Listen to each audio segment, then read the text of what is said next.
नमस्कार शिक्षक साथियों, शिक्षा जगत से जुड़े हमारे सभी दर्शकों का आज के इस खास विश्लेषण में बहुत बहुत स्वागत है। गणित नाम सुनते ही अक्सर बच्चों के पसीने छूट जाते हैं, है ना? लेकिन आज हम आदरणीय जलतारे सर के गणित सिखाने के उन बेहतरीन तरीकों और उदाहरणों पर बात करेंगे जो किसी मास्टर क्लास से कम नहीं है। हम ये देखेंगे कि कैसे एक शिक्षक बच्चों के मन से गणित का डर हमेशा के लिए निकालकर उन्हें खुद से सीखने के लिए प्रेरित कर सकता है। तो चलिए बिना किसी देरी के शुरू करते हैं। जलतारे सर के इन शानदार नोट्स को हम दो मुख्य भागों में बांटकर समझेंगे। पहला भाग है शुरुआती बच्चों और नॉन रीडर्स का मार्गदर्शन, और दूसरा भाग है उन बच्चों के लिए जो पढ़ना जानते हैं और अब खुद से सीखने की ओर बढ़ सकते हैं। तो आइए सबसे पहले बात करते हैं भाग 1 की, जहां हमारा फोकस शुरुआती बच्चों और नॉन रीडर्स का मार्गदर्शन करने पर होगा, यानी वो बच्चे जिन्हें अभी अंकों की कोई बुनियादी समझ नहीं है।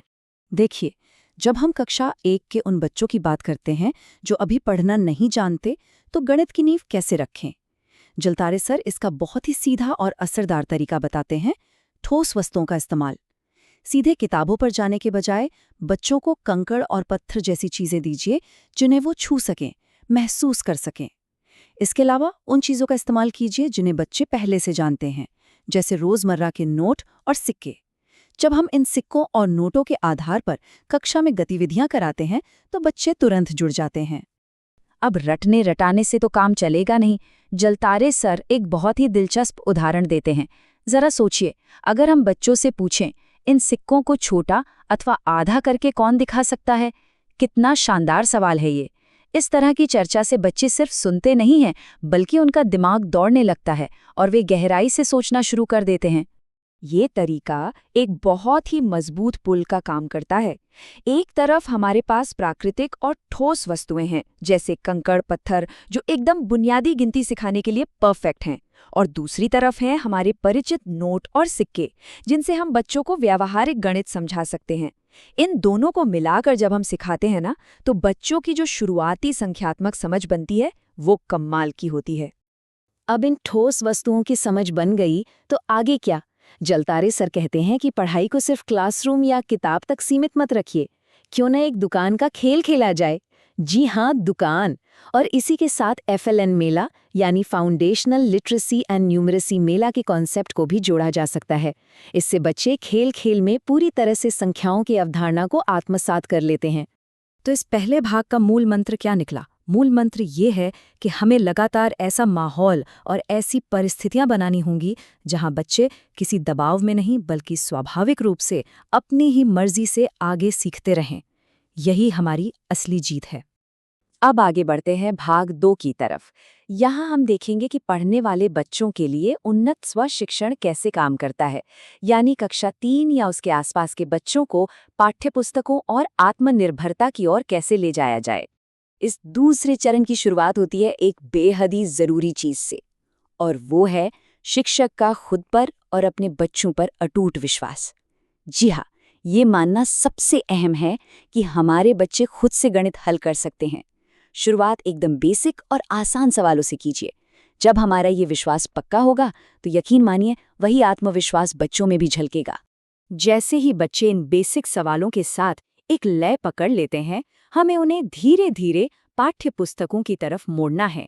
जैसे मान लीजिए भिन्न यानी फ्रैक्शंस का पाठ शुरू करना है, तो जलतारे सर का निर्देश है कि सीधा जवाब मत दीजिए, बच्चों को खुद वो पाठ पढ़ने की चुनौती दीजिए। उन्हें खुद से उस विषय को डिकोड करने का मौका तो देकर देखिए। नतीजे आपको हैरान कर देंगे। और हाँ, इस बदलाव के दौरान कुछ बातों का खास ख्याल रखना होगा। बच्चों को किताब के बाकी उदाहरण और गतिविधियां खुद से करने के लिए प्रोत्साहित करें। यहाँ हमें थोड़ा धैर्य रखना होगा, थोड़ा इंतजार करना होगा। हर बच्चे की स्पीड अलग होती है ना? और सबसे ज़रूरी बात, उन्हें अपने दोस्तों से, अपने सहपाठियों से मदद लेने की पूरी आज़ादी होनी चाहिए। पीयर लर्निंग से जो समझ बनती है वो बहुत गहरी होती है। चलिए अब इस चर्चा के सबसे दिलचस्प पड़ाव पर आते हैं, आत्मविश्वास और आत्मनिर्भरता का निर्माण, यानी बच्चों को उनके तय पाठ्यक्रम की सीमाओं से आगे ले जाना। यहाँ जलतारे सर ने एक बहुत ही शानदार प्रोग्रेशन समझाया है। पहले कदम पर बच्चों को खुद नए सवाल बनाने की चुनौती दीजिए। चाहे तो वो सवाल किताब के बाहर के भी हो सकते हैं। जब बच्चे खुद सवाल बनाते हैं और उन्हें हल कर लेते हैं तो जरा उनके चेहरे की चमक देखिएगा, उनका आत्मविश्वास आसमान छूने लगता है। बस इसी आत्मविश्वास का फायदा उठाकर अब उन्हें औपचारिक प्रश्नावली यानी फॉर्मल एक्सरसाइज हल करने की तरफ मोड़ दीजिए। इस आत्मविश्वास को एकदम रॉक सॉलिड बनाने के लिए एक मास्टर स्ट्रोक है। बच्चों को उसी विषय से जुड़े अगली कक्षा के कुछ प्रश्न हल करने के लिए दे दीजिए। सोचिए, जब एक बच्चा अपनी अगली क्लास का सवाल खुद से सॉल्व कर लेता है तो उसे कैसा महसूस होगा। उसका कॉन्फिडेंस लेवल अकल्पनीय रूप से बढ़ जाता है और गणित का सारा डर हमेशा के लिए गायब हो जाता है। तो अब हम पहुंच गए हैं स्व शिक्षण की अंतिम चुनौती पर। हमारा लक्ष्य है स्वतंत्र अध्ययन की एक ऐसी स्थायी संस्कृति स्थापित करना जो हमेशा उनके साथ रहे। जब क्लास में खुद से सवाल हल करने का ये शानदार माहौल बन जाए तो अब समय है एक बहुत बड़ी चुनौती देने का। जलतारे सर कहते हैं कि बच्चों से सीधे पूछिए, आप अपने आप कितने अध्याय को पूर्ण कर सकेंगे।